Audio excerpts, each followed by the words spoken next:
thấy cái nó chè nó sẽ trồng sát sơn tụi nó teo tổ cái này thế có thằng đó chưa có thằng của đâu dạ chờ con thay rồi sao có này chúng mới chỉ chả nè khé chỉ là gì trời gì người ta chụp đó người ta chỉ cũng mà cho nó mà ôi sao chả cho tôi hỏi lo cấp để cơ rồi nó quá thế rồi cha cái gì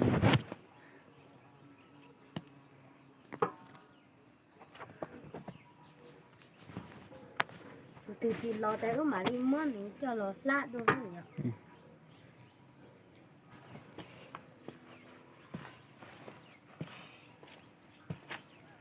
đọc cái nữa ô một cực lo cha hơn thế đó cái nó bây giờ mù liền á chẳng không gì nữa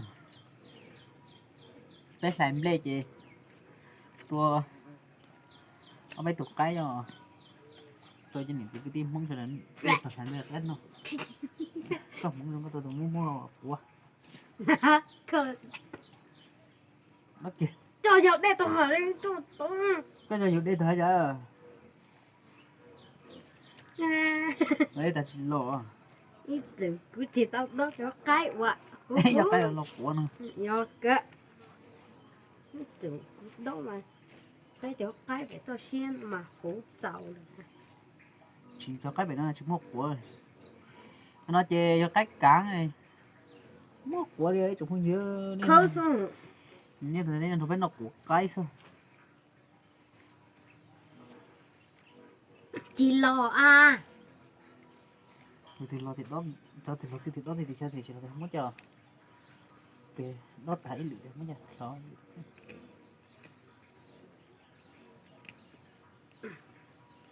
chả cứ từ hôm có ní từ khác có gì chỗ đông là cười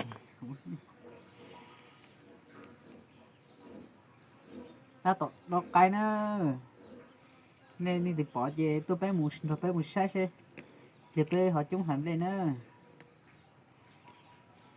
lâu từ cái nó mà chỉ hả nó lót tù nữa nè tí cho qua sao nó có tôi tù trong có tôi tù nữa nó tôi thấy cứ chắc khắp lá tại có hai đi khủ nó còn bữa nó quá sao nó quá này giờ bây giờ nó té mấy mò tí giờ có giờ nó mà hú đi tí liệu nó thế này cái đó là tí liệu cái thôi mà giống như này đó cái này là ý liệu là bót từ nó tua hú cơ u nè thôi đâu bé tao học tuổi đâu bé tôi mà lợt tớ nè đó nó nàyนี่ใช้ด้อย là tôi nuôi chỉ là trâu quê จะคล้ายกันมาตรงวัดชัย tí giờ nó sẽ là tí hủ cho nó là này chỉ bao chuyện cái nè này chịu tôi kể là tôi chén ê chủ má đó này nó này cho cái mà mặt đó mặt thư nhưng nó sẽ đòn này chỉnh nó lên tới thia của tụi tao té tao chỉ lo có tụi ta chỉ lo có tụi chỉ tao rồi đây đây là tụi chỉ tao rồi đây tụi nó tao trọc tao thế à tụi con là tụi thịt trâu xuống đi đánh trâu ó tụi nó cái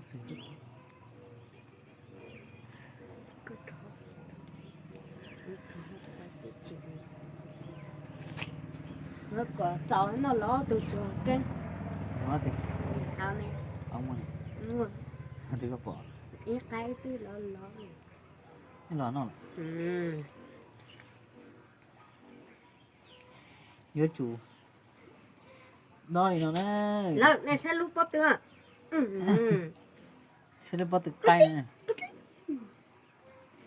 quay nó mà cho thịt tiêu bằng cay thịt tiêu này thì tao nói ít một tí xong mà sao phải một tí á cả sai biển mới tụi chi chỉ nó tái tụi chị cái chị blog sải tơ chị ở trâu sải tơ chỉ cái hạt này thì con trâu một blog một cái à trong đó là chỉ mua lót từ nó đã ở tủ nó thấy ít tục cái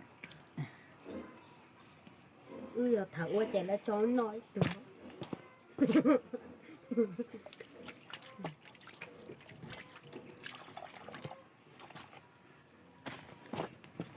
người có cha cha sợ sự chưa đã cho đứa chứ sao thắt tao thả số sự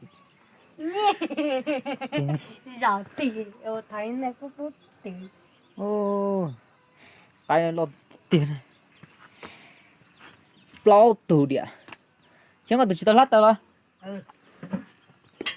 nó cũng lát tao sao nó có tụi nó có đây tụi nó có tụi chỉ tao lát tao này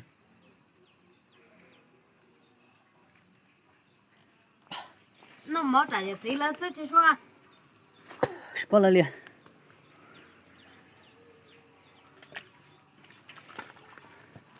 chiều tụi nó có thật ta tao lục cười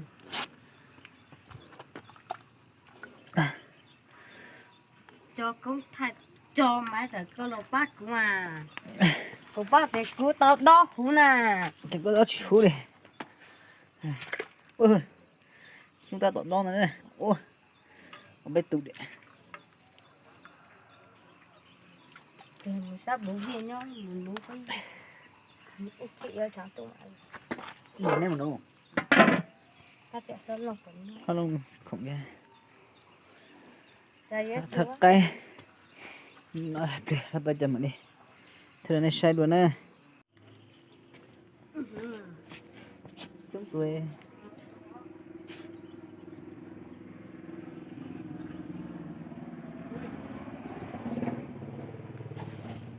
cái nữa ta có đo ngược khử thế ta chỉ đọc khử thế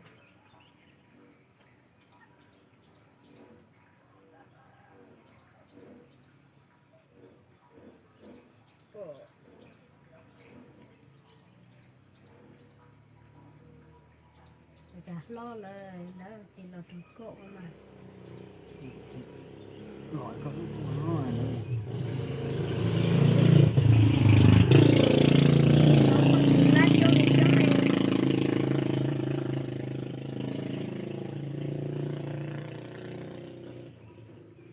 rồi có này đã có cho đẹp có cho hai khu chưa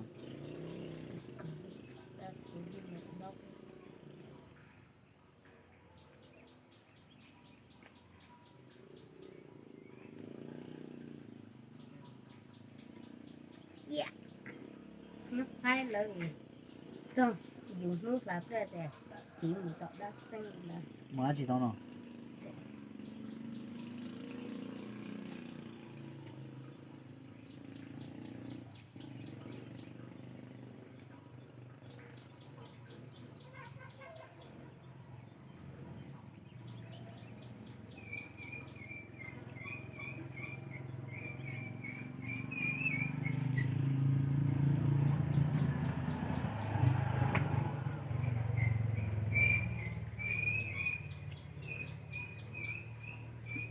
nước hết cho cả cỡ cho cái cho đây cả bố hết à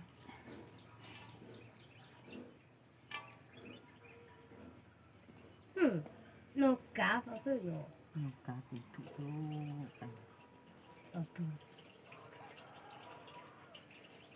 tao nữa cứ từ đây cứ cho mỏ đó em bỏ hết đó cái có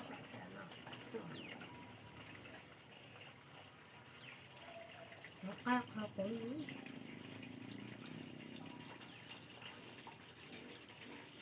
cái nó mà giờ cái thả nè cái thả lo lên cay linh cay xin mà đưa được con dương cay linh cay chín mười ý vậy chị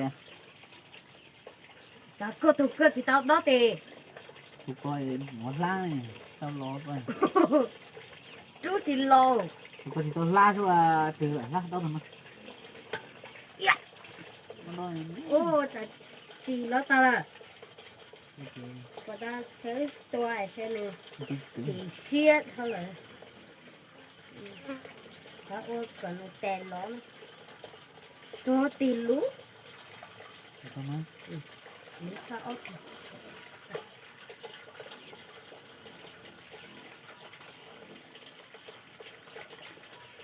cao cái nó cho nó càng một thứ cái nó cái nè bỏ nó cái nhá là mà nó cá chứ. nó đang ăn tí đây nó học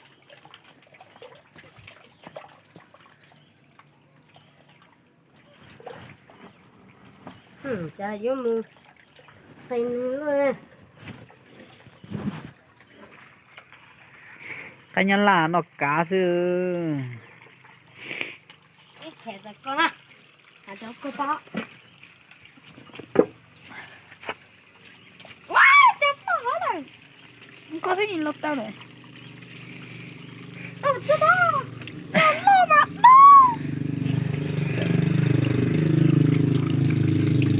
Lo là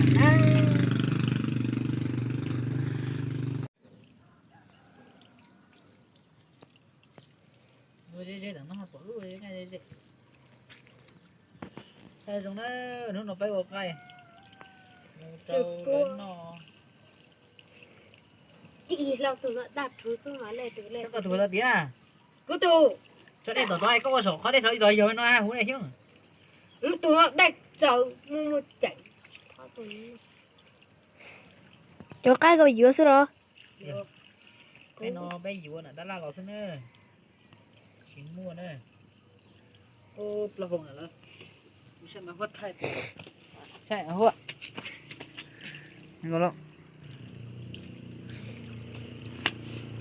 chậu của con chúng ta tụi này không đấy có những số con đâu ra lúc hết đẹp rồi u là phát cho số nó nó có sẵn không cái xem cái có sẵn không nó mà có thể của nhân dân này bỏ nó trong này bỏ vào tay chớ uống cái tay nó lo thịt tía à bố tụi ta bố này tụi nó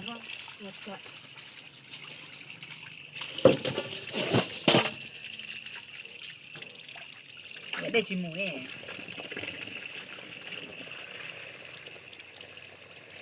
cái tụi tụi này bỏ ướt thì bỏ chiếc máy thôi bỏ thì sẽ bỏ chi ta bỏ chiếc ta đi tụi một tí liền một tóm liền tôi ta không lỡ trước cơ tụi cái luôn chờ chú cái luôn từ sao từ bỏ hết từ cho thì nó tụi tiền nó không từ nó không ta ơi ôi này tụi tiền thì nó ở chỗ khổ luôn có tao nè nó còn phá từ đây tụ phá từ đây tụ thì để nó lên đó nó lâu rồi muốn chút thôi kìa cháu nói để lại lại nó lâu nè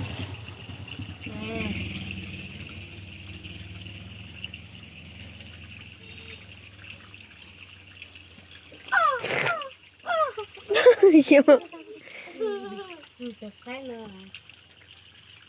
vì nó cả giống như cái thì nó không tôi thấy các chuyện này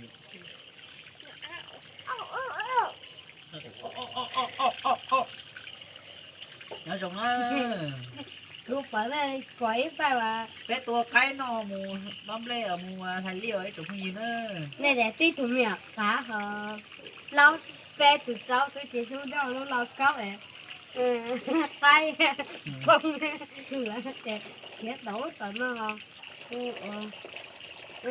đây sáu tuổi cháu cháu chết đấu tận nó bé đây làm bò bé mà lên mất chốt rồi không nhỉ đó đi đấu tận nó à đi ra cho nó đi cho nó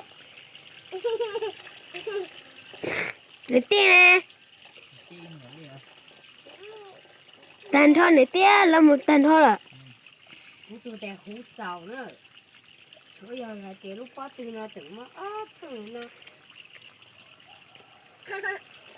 này nó phạt á mà này nó chỉ thò đã có tới nó lâu thì được cái gì ê chả nó chụp phô bao Vua học rất khó chỉnh này Ủa, ba cái ra kia thế đó cụ mà thay nó chứ mà thành cái ngôi chế mà tỉa tua gì giống nó má bỏ nó sẽ nó má là hấp bỏ má thế thôi này thì tốt này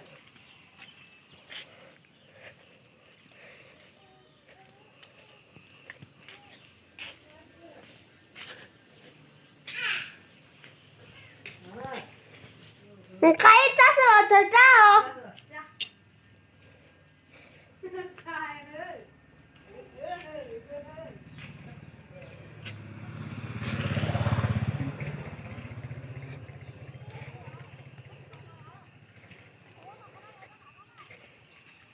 ít được với mới khoảng ngày là mình cái đấy ở xuống này lá chả nó sẽ chả chứ chả ủa tao có lo à hả hay có bố phải gì bữa này bao cả hay được cái này chắc kia tôi nó mà phải cái tay có đi thay chứ đúng mà bao chả tao cũng phải chịu bao nó khai số cũng một sáng này cái chỉ mới xí thì mấy nhà cái thì chỉ mới xí ơi cho ai cho nên hỏi mua đá điện nào vua hả hỏi mua đá điện này mua mua thì một triệu để em bỏ đó coi rồi còn mình thay nó máy hết rồi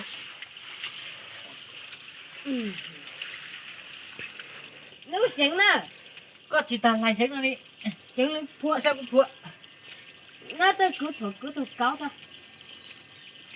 lại cái đá nó muốn cái nó tế tế con cái mày nó thay chứ bỏ đuôi đây đây con này bỏ chỉ bỏ vẫn vua bỏ cái mà hai tia có tới tận rú tao học cái đúng là thế bớt tin không vui đâu có tôi mở gì có từ tôi muốn này thay kia nó nữa được cả nó cũng这个呢，我知道，那他跟了哟，那得想想，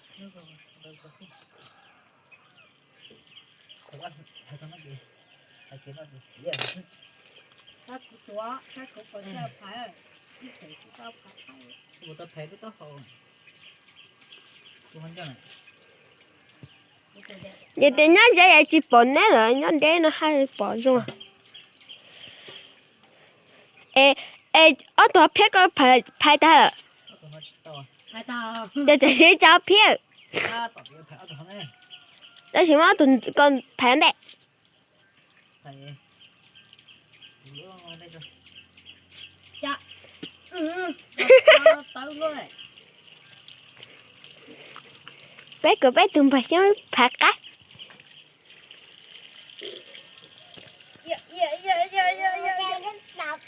Ê, mà có theo nó này.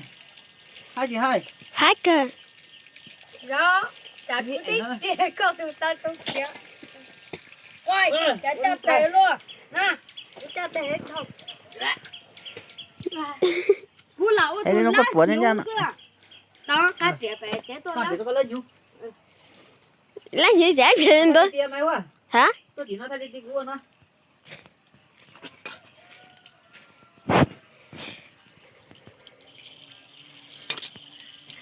Thế đúng nhỉ?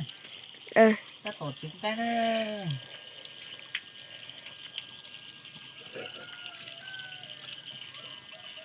Cái thật cái nó ta gì? Chỉ trong một khâu. Khâu đầu bên nó. Cú cuốn đấy hao hết. Lá chua lại. Chua. Sao cả?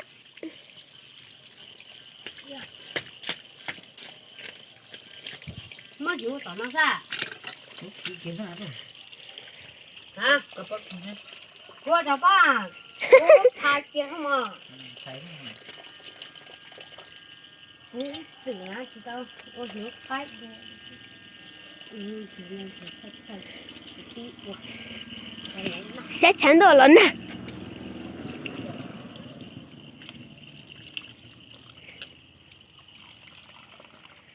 Một thịt chan nữa.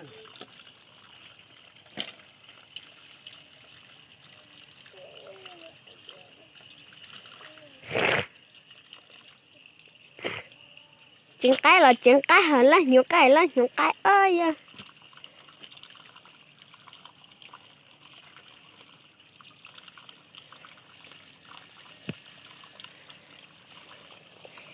Ê thì giống ai ta kiếm nó đá là thế thì đá là một đá xua nè. Có chứ.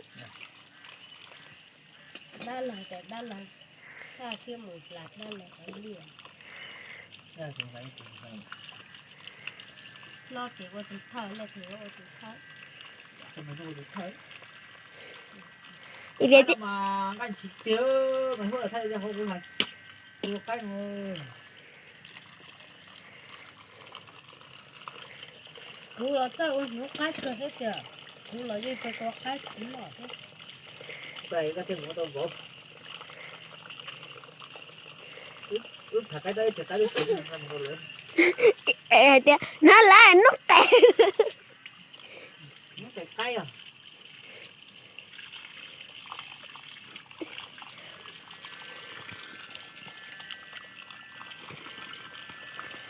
cái đó nó này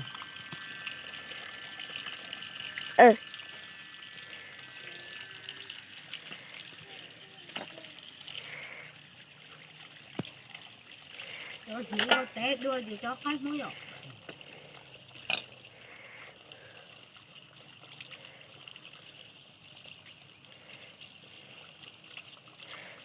Người xong nó cho xe lấy nhỏ chả có lấy chỉ tháo.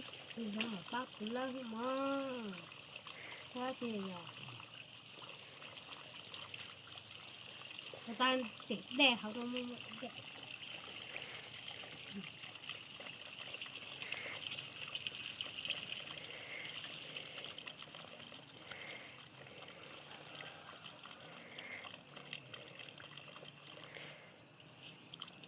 cái này mà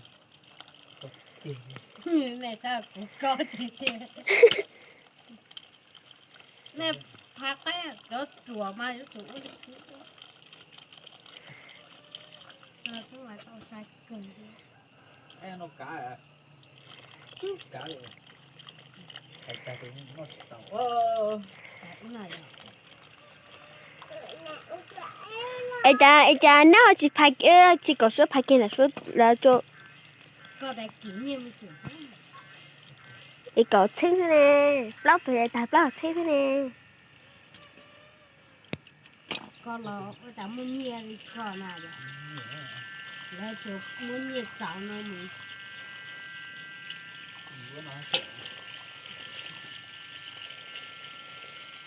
nó cho thứ rồi nó cho thứ té tập đa thứ gì nào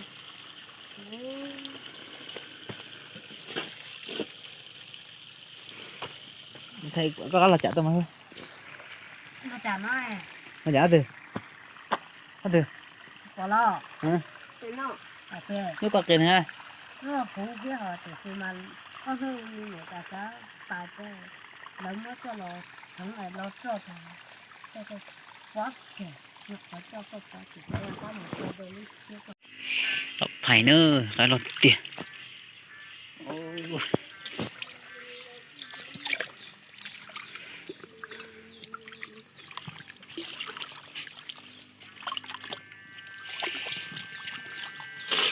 cho này cơ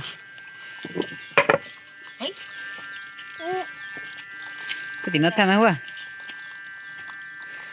cái bao chuyện gì bao Có hả? có nó có bao chuyện gì bao Nếu nói nè.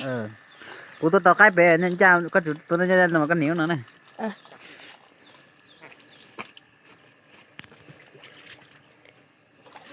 cái gì kìa ai hay tiền đó Ê cha bỏ mắm hả? chỉ tao hấp lên bỏ mấy chị bỏ Hả? bỏ lên đâu Bỏ mắm đi cố xe.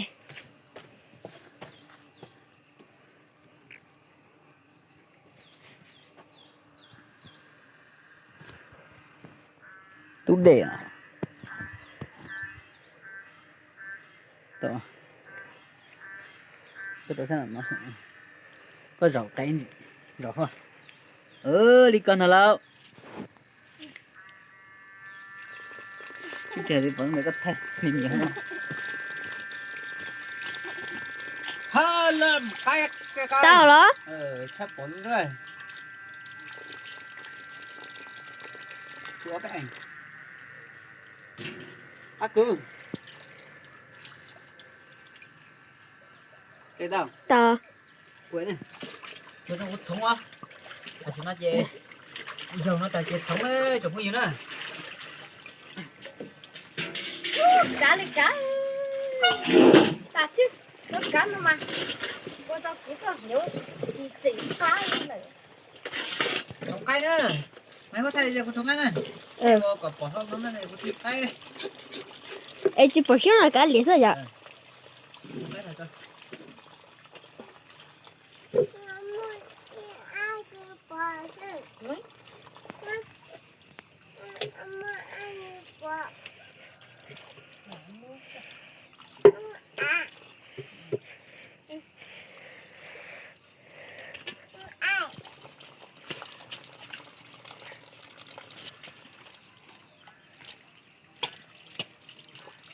Đây bà máy hua.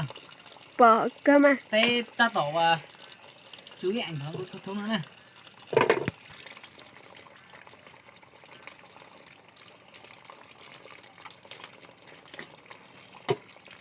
Bỏ kìa tại tao khai.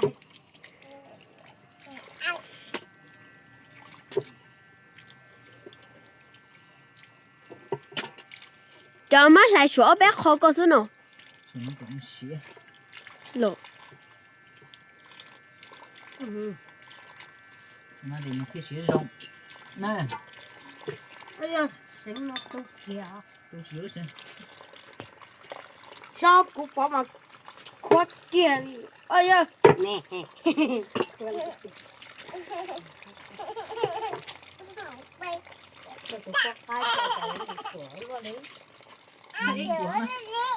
Tao. Nhà nó có chuỗi ảnh đây. Chào. Chú tao. Tu là.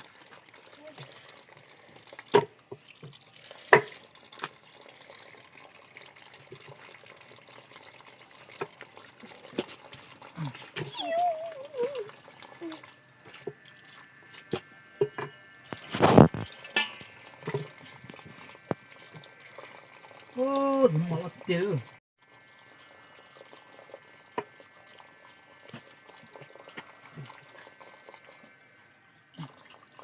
Cái cổ nó có cái chụp, cái cổ nó chụp nó có cái chụp.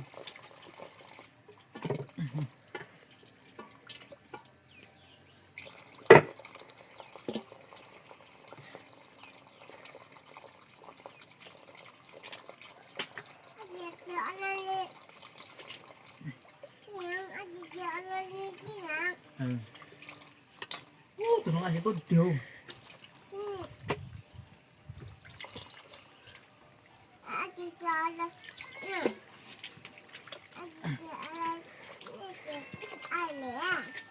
Đó, nếu nó là thấu à. Chỉ tao sẽ mặc cái mình sao sẽ tao là mặc. Lên từ. Ba.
thay thì đi bỏ đi đâu muốn nó thì biết thiết thà cho cái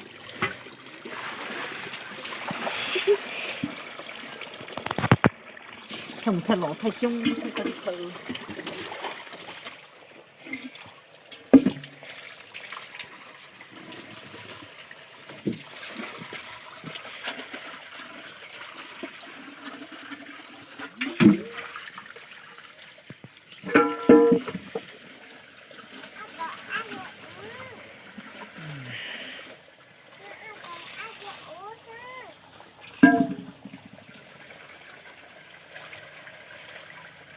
má có là thay cho nó cũng được ta cái gì nữa nó thay đổi không phải cái gì nào thay rồi nó cà cái thì nó không gì nữa quên cái chả mà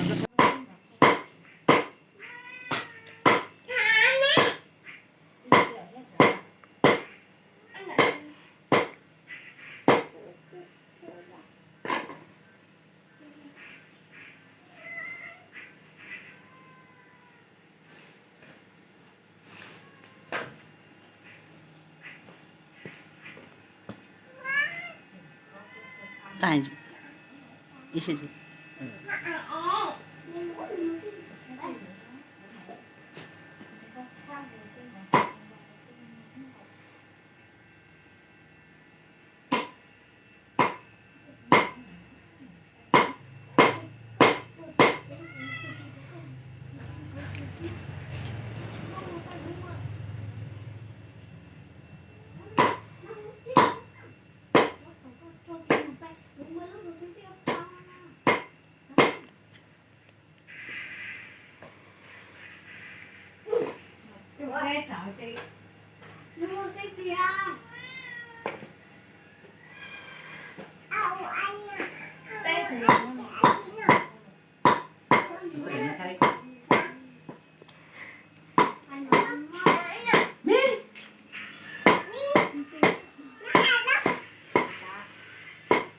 chưa ba con đỏ chứ nữa chưa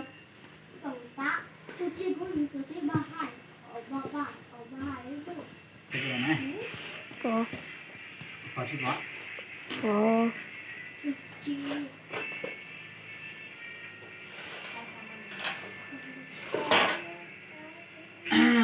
sống cái rồi thế cho mua xuống đấy chụp cái gì nữa cho ta hay nên chế cho nó xuống tàu chưa xí cho xuống này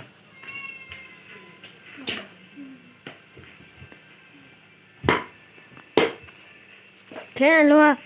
rồi rồi rồi có điều chúng mắc cái con mắc cái con mà khét sao đó thì nó giờ không có muốn đàn ông không mày đam không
Tỷ giống tôi bên nó có là tôi bên này bỏ chỉ ta giống cái cô mấy giờ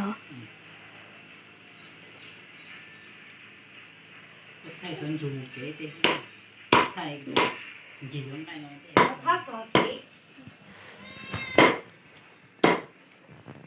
ta tổ sống cái nữa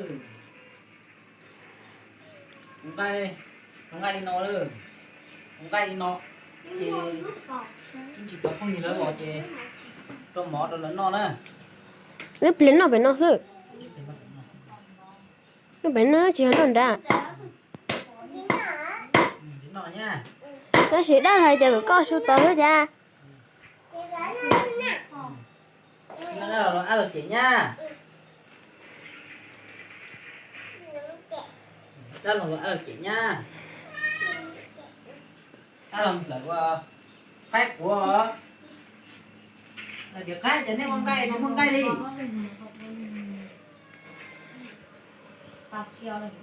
nắng là mấy hết thương luôn đời thương chỉ phải nhớ nên hai chỉ là con nơi thiên trăng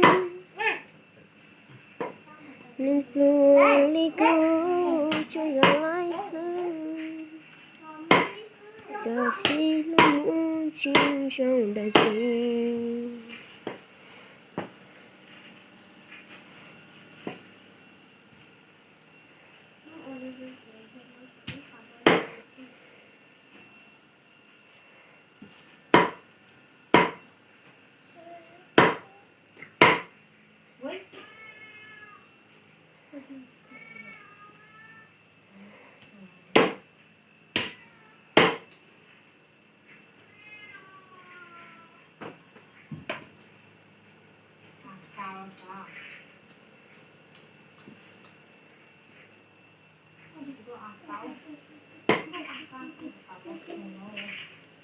Chú tỷ phú sự. Cái gì cũng ra. Ừ.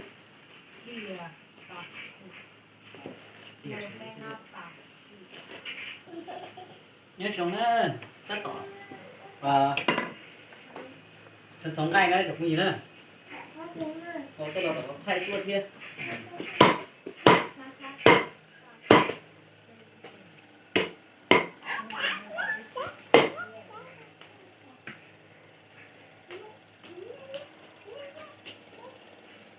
Và họp kia ngay nữa, chụp cái gì nữa.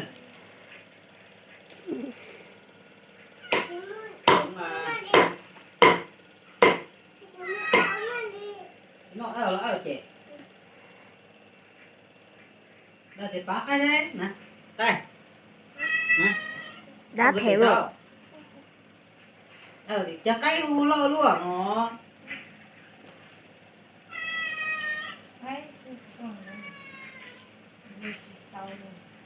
Chúng mày ta cầm bật xe bắt à?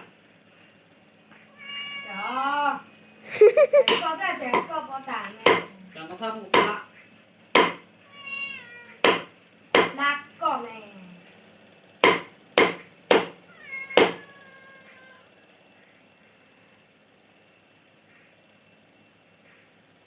Nó là chị ít pha giống anh chị ít pha giống anh trò ít pha giống anh có sáng á chị cũng sống ở cái dạng này nó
cái này là thịt tơ có hộp xuyên rất tơ và chỉ rất tổ luôn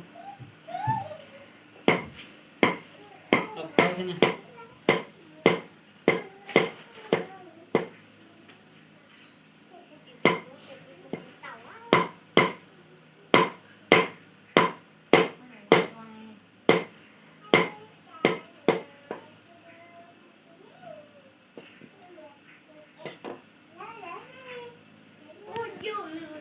ลูกต้องมาตัวเต้ตัวเสือบอกเกี่ยวจ้า thay rồi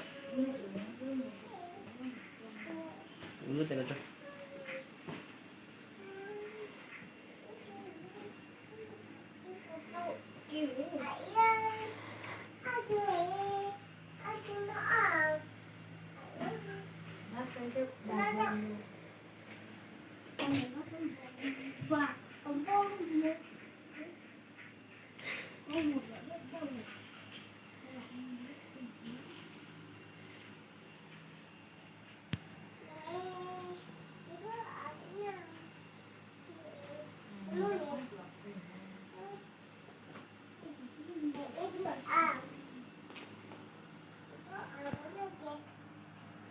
ta chỉ nói chê sống tàu nữa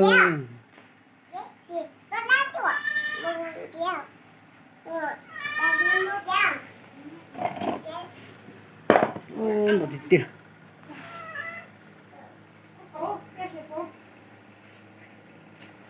ô bé panda tiền sắc cơ nữa sống tàu nó chê mà đi tay cho bây giờ đây cái nữa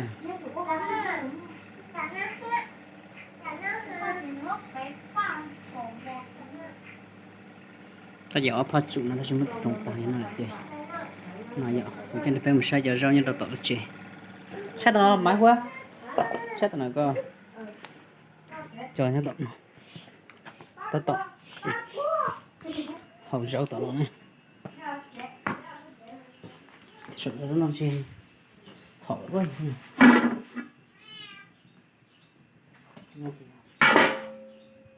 bao nhiêu cục trời xương tại mình thôi chỉ dính rau à cho con này đánh ra được chín không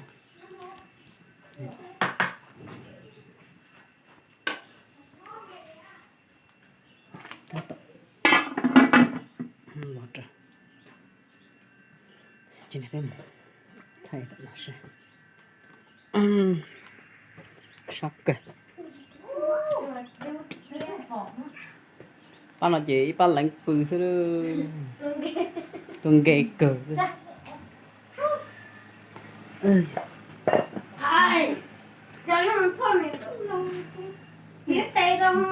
mấy huân à cứ có tầm mấy loại nó còn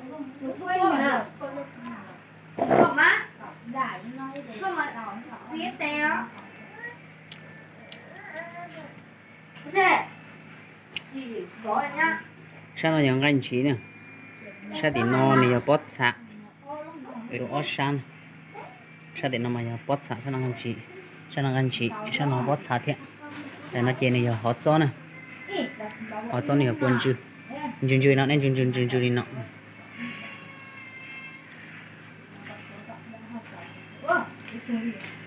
tại nó giờ tơ nè tại nó giờ tơ blocks này ta blocks này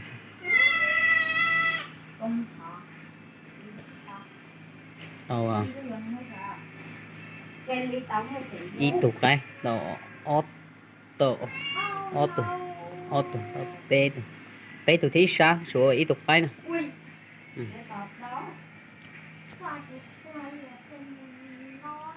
ý tụ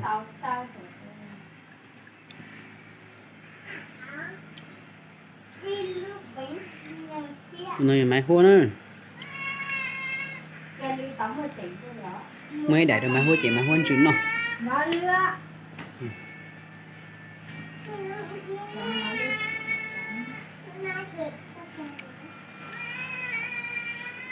lúc còn mới trong tỷ và lúc phía cả trẻ mà trong là phải nó tăng cái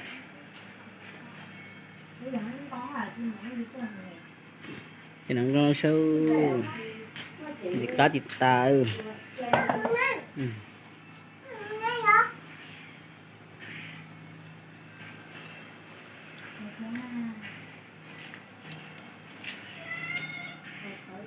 của cho là mua tờ cái là mua tờ cái mà tí cho nó lớn gì ta cần người tôi chẳng không có chuyện được quay á Được không? Nó có dạ rồi. Gà băng á phát rồi con rồi làm ai? Đúng rồi. Cho nó giờ có thịt tía đi được. Nó tìm mẹ thôi, xong hạt của tí được thay. Giờ nó này giờ ốp ha. Tờ thiên anh chỉ thiên lắm một tiền đâu.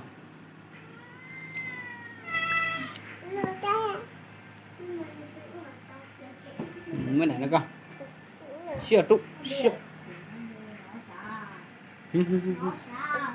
mi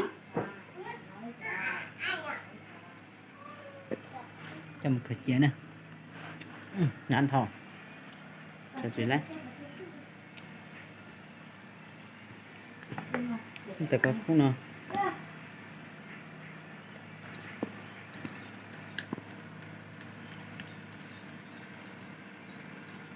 mất tuổi nữa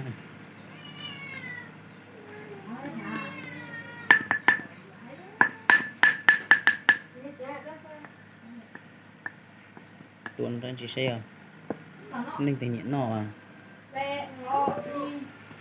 lấy chả nào hỏng lấy trâu này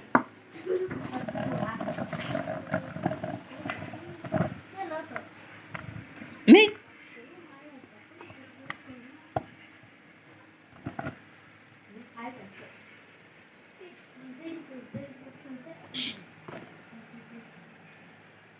cái nó cực nó tao lấy lo chè 30 cho một xếp mong chè nó là sư tê đại non nó tiêu cho con tao đại non hay cha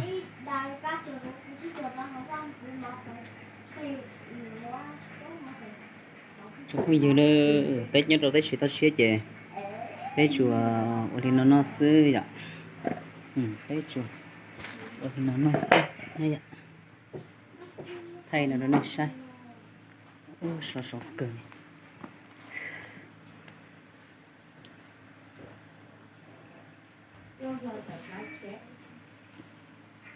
được nó này một trên này thay là nó sai nhân là cái được bị tung nhân là sắc cái được bị tung này vậy rồi trở sao nó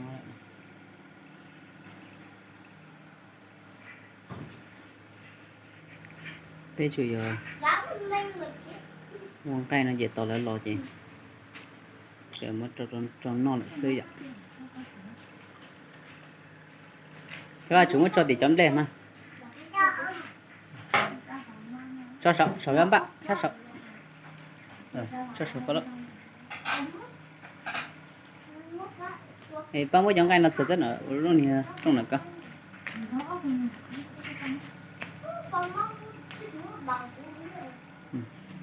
có loại mấy cho rất sát tao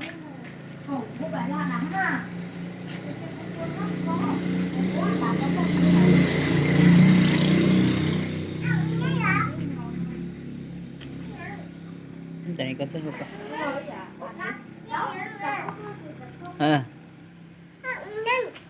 uốn nanh rồi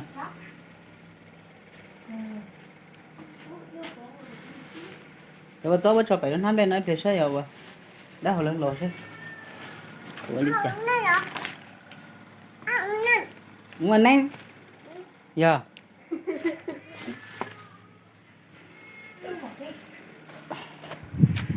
mấy muốn lo trả cho thế này chấm đây nè thế là con nói kia sao nó nè mới làm ban choi mới làm bắp cỏ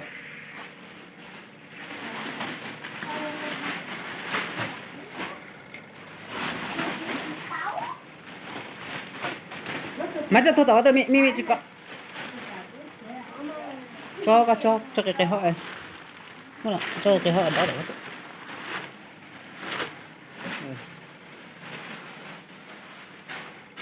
đó đó có đó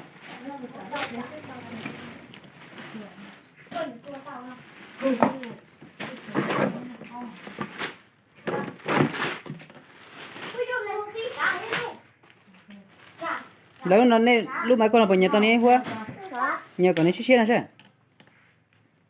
nhẹ nhị bao nhỏ tuổi nhà lúc có gì nữa nhẹ nọ thì đó có Cái gì vô bên nhẹ nọ ừ bắt đầu tay nghe từ đấy tay tay tay đi chỉ tay mai có mới chỉ tay rồi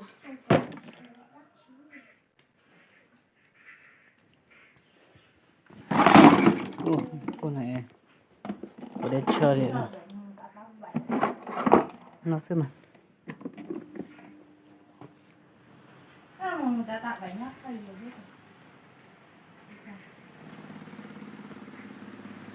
chứ anh giờ nó có giống chỉ là tròn trâu giống cái nó chơi mẹ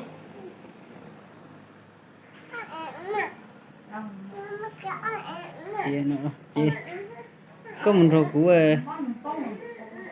ít chơi cho tụi nó mấy quá cho nó cút xe thế đó chơi chỉ tao nó biết chờ con tay ngay rất khử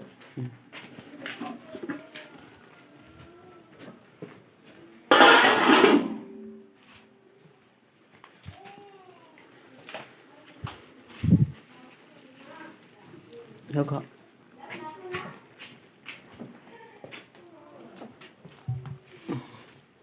tí là con sâu đấy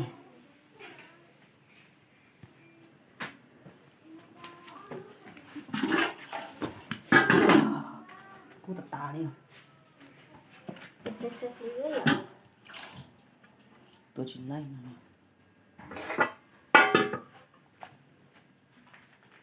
nó chơi nó cơ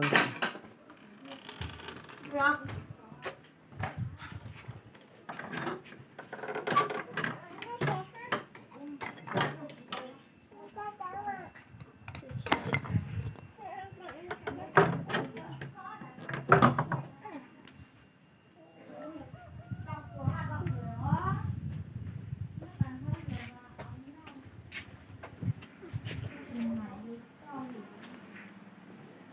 sau nữa lại thịt tiệt tà rồi nè và nó nhìn nó xứ tao cái ít không nè cái sao mua là có bác cưới na mua có cổng nè suối nó cái bị chơi luôn chỉ suối nó có hai cổng nè nó suối bị chơi luôn nè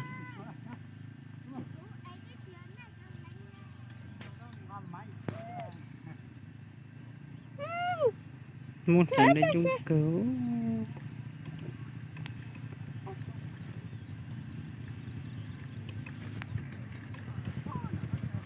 này có lo cho lo ô này cần cứu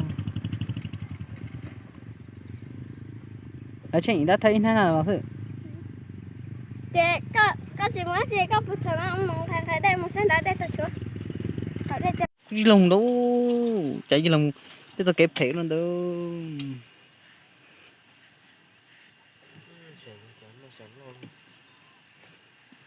nó lo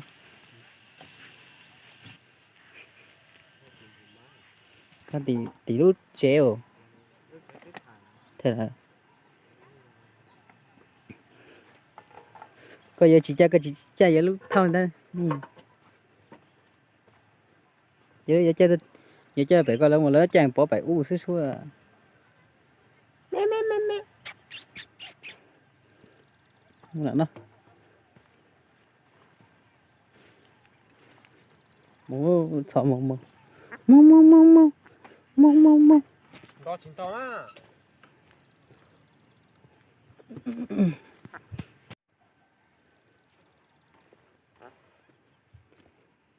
tao giờ muốn đây nữa giờ muốn đây nữa cho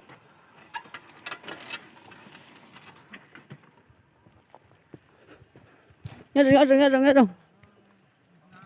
rồi đi đây hả con này cú giờ không à cú sò không à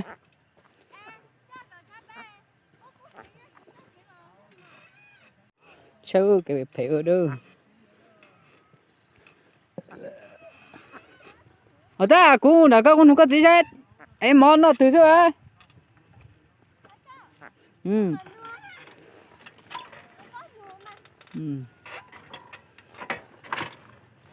chết thông play giờ là phải chúng chơi đi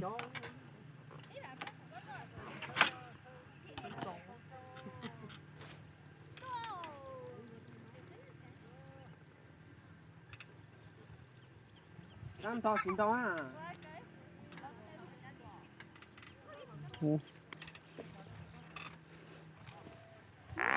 nó lá nhom cổ thế chứ không cha nhom cổ này chỉ hay muốn đi ta đi lâu muốn cho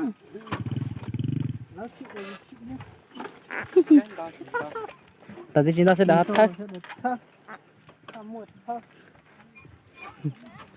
wow chơi mà nè này thì họ mua coi ở lá chua cửa họ khó kéo piu piu piu piu piu ô con nó có tiền lưỡi xong nhá khô khó nó mà khôn lên cha thế này giờ mớiได้rồi trả lời tôi kể một tuần hay rồi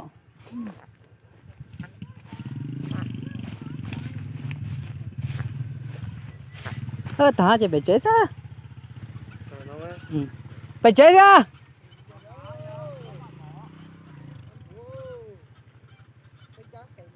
có mà nói thả thì nó ra kiến đã uli rồi này ra kiến đâu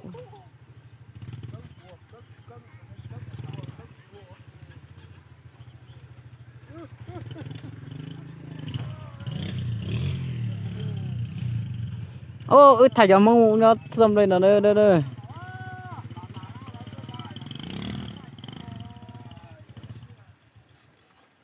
ai là tí lần tao máy là chị nè cái cưới thì nó máy là đây thế hả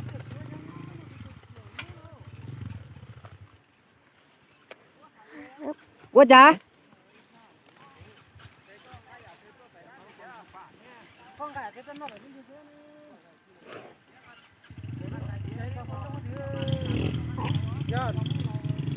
cái mà phải giết thanh luôn lên một tài điêu nó phải giết thanh luôn một tài điêu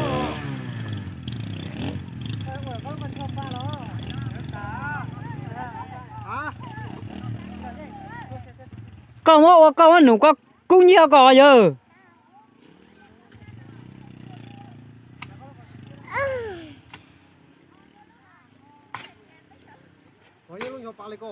giờ con nụ giờ con cả lon cũng nhiều cho xe cái tao người ta thằng nó soi ức coi ức xí còn cả có thứ chỉ cú kiến nhiên này trên cho bài có chạy trên chơi nữa chạy để sao máu để có một thay xe để nó chỉ khói rồi bao à ra gì nữa chúng nó lại từ lên ra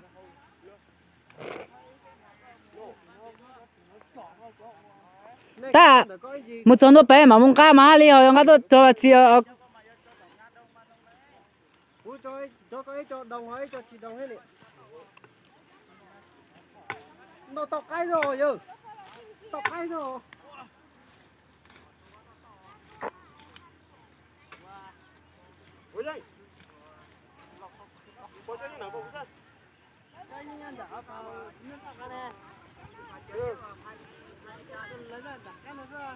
tổng hơi cho yêu chi à con đàn nó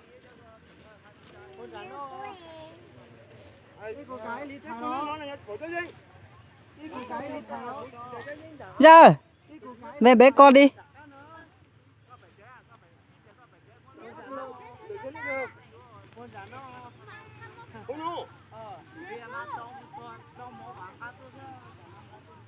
đông thì được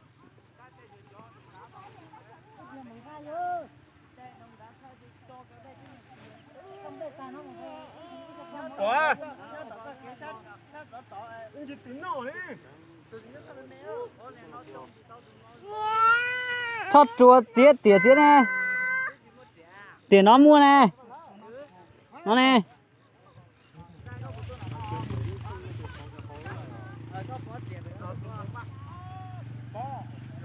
Xe của ông hỏng rồi.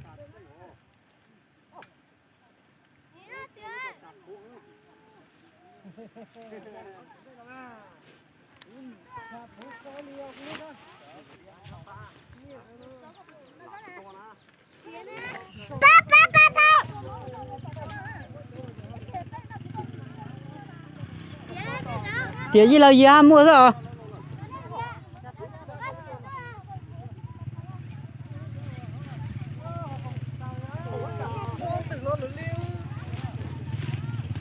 Nên từ nó chỉ giảm mất đi.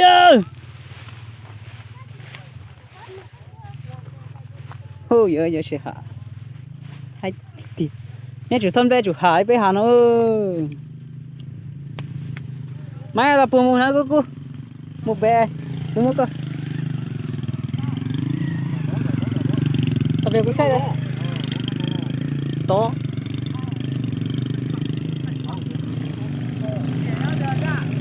Tí thanh ăn mua rồi.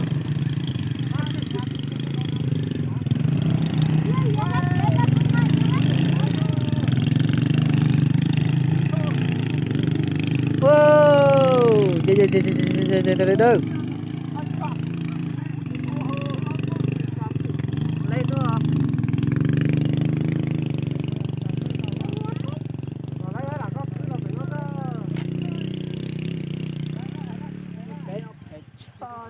Thật giờ nhân gia nó tao mới à ta lệ lệ.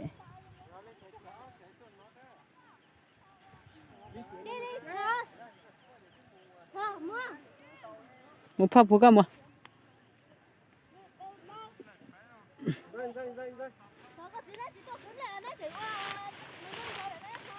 Đi về. Không.